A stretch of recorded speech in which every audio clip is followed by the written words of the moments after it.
All right, we're going to go to the phone. Diane from Missouri is on the line. Hey, Diane. Hi. What's your question?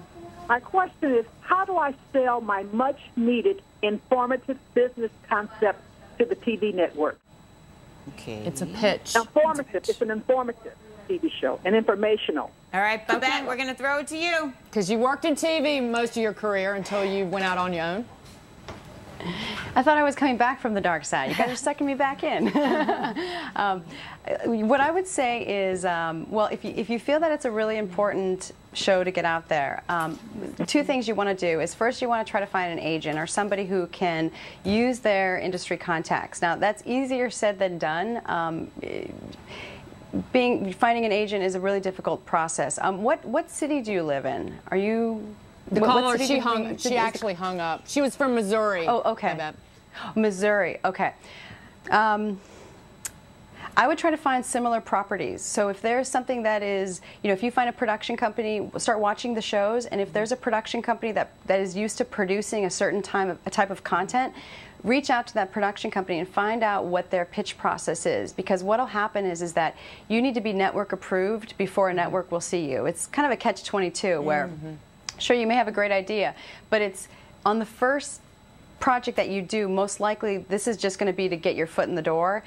If you can find a company that is used to producing this type of content, team up with them, let them be really passionate about your product, and let them do all the heavy lifting, bringing it into the networks.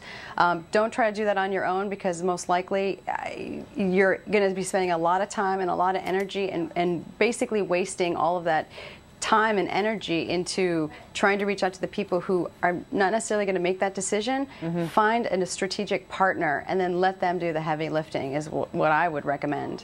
And then on the next one, you'll have a little bit more say and a little bit more power, and probably an agent at that point that then you'll be able to sort of command being able to get some interviews with some agents. It's just about pitching and having the gumption to just pick up the phone and start calling and having no shame, right, Colleen? I mean, this all boils down to growing any business, not just pitching a TV show. Right. And you've got to have that unique strategy. What I love talking about BakeSpace is, she said that with the advertisers who wanted to have the banner ads, they didn't just want the banner ads, they wanted the community that BakeSpace had already developed, and the advertisers wanted to engage in that community. So I think for anyone, if you can offer something really unique, that's different than what someone else out there does. Because microsites, because again, it's the advertiser wants the relationship, and the microsites very often, having actually created some back during the last .com bubble, not great. They can be really lousy in terms of the quality and the content. But that on a side note.